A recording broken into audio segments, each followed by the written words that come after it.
Assalamualaikum warahmatullahi wabarakatuh.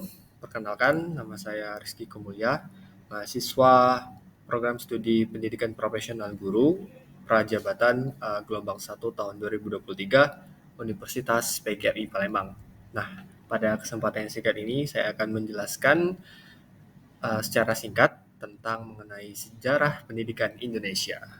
Nah, jadi dari referensi yang saya rangkum, sebenarnya ada banyak sekali sumber dan pembahasan-pembahasan mengenai sejarah pendidikan Indonesia itu sendiri. Namun di sini saya sudah kayak membaginya menjadi dua bagian yang paling besar. Yang pertama adalah bagian pendidikan Indonesia pada saat pra kemerdekaan dan kemudian yaitu pada saat pendidikan pasca kemerdekaan. Nah, kita mulai dari yang pertama. Jadi sebenarnya Indonesia walaupun pada masa sebelum datangnya para penjajah ke tanah air, itu sebenarnya bangsa Indonesia sudah memiliki bentuk pendidikan. Hal ini bisa dikaitkan dengan banyaknya pendidikan-pendidikan pada masa agama, baik itu agama Hindu-Buddha, agama Islam gitu kan. Yang penting pendidikannya sudah ada. Namun pada saat bangsa yang pertama kali itu dari catatan referensi dari bangsa Portugis datang ke Indonesia, itu salah satu misi mereka yang kita kenal dengan pengaruh 3G, Gold, Glory, dan Gospel. Itu di kata kunci Gospel itu mereka membawa misi menyebarkan agama mereka. Nah, lewat pendidikan inilah mereka menjalankan misinya itu. Jadi bentuk sekolah-sekolah pada saat itu, pendidikan-pendidikan yang diberikan kepada rakyat Indonesia itu semata-mata berlandaskan untuk menyebarluaskan agama Katolik mereka. Dan itu merupakan salah satu contoh dan ciri khas yang paling signifikan pada masa pendidikan masa Portugis. Kemudian setelah itu kita berlanjut kepada masa pendidikan Belanda. Pada masa pendidikan Belanda ini sebenarnya sangat panjang karena kita tahu bangsa Belanda sendiri menjajah lebih kurang 3 abad gitu kan. Nah, namun di sini sudah saya rangkum salah satu hal yang menjadi pengaruh besar dalam pendidikan pada masa Belanda itu adalah pengaruh adanya VOC.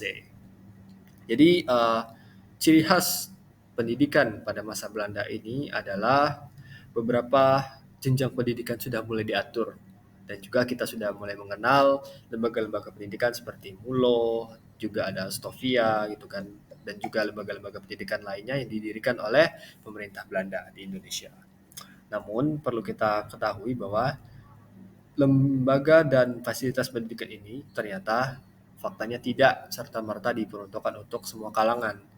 Yang dapat mengenyam pendidikan ini hanya berpusat pada kaum yang punya koneksi dengan pihak Belanda, kaum saudagar, ataupun kaum-kaum pribumi yang nantinya dilatih untuk ditarik kembali ke dalam menjadi tenaga-tenaga perusahaan dan aset Belanda itu sendiri.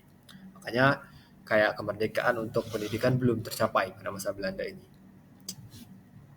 Kemudian juga pada masa pendidikan pada masa Jepang, itu kan setelah Belanda pergi dari Indonesia, kita tahu fakta dunia sedang dalam kondisi berperang. Dan masa pendidikan Jepang ini ditandai dengan sekolah-sekolah yang berbasis militer. Jadi anak-anak Indonesia itu selain dikasih pendidikan formal oleh bangsa Jepang, juga diberi pendidikan-pendidikan militer dengan harapan bisa membantu negara Jepang dalam perang melawan musuh-musuhnya. Nah, kemudian kita sampai ke bahasan yang paling penting, pendidikan pada masa persiapan kemerdekaan. Nah, ini sebenarnya sangat panjang, namun sudah dimulai pada saat gerakan Belanda yang mendirikan lembaga-lembaga pendidikan tersebut. Salah satunya juga banyak para pemuda di bangsa Indonesia itu sendiri tergerak karena mereka melihat ada ketidakadilan, yakni hanya beberapa kalangan tertentu saja yang bisa mengenyam pendidikan yang diberikan oleh Belanda. Oleh karenanya, kemudian timbul beberapa gerakan yang kita kenal kayak gerakan Budi Utomo, gerakan perubahan dari RA Kartini, dan gerakan-gerakan lainnya. Yang paling penting juga kita ketahui adanya sosok besar, yakni kita kenal sebagai Ki Hajar Dewantara yang nantinya menjadi Bapak Pendidikan Indonesia. Beliau juga sepemikiran serupa. Beliau menginginkan pendidikan-pendidikan di Indonesia itu merata dan merdeka bagi seluruh kalangan, tidak memandang ras ataupun strata sosial manapun. Makanya beliau bercita-cita menjadikan pendidikan nasional itu dengan lewat mendirikan taman siswa yang kita kenal. Harapannya untuk menyebarkan hak pendidikan yang merata.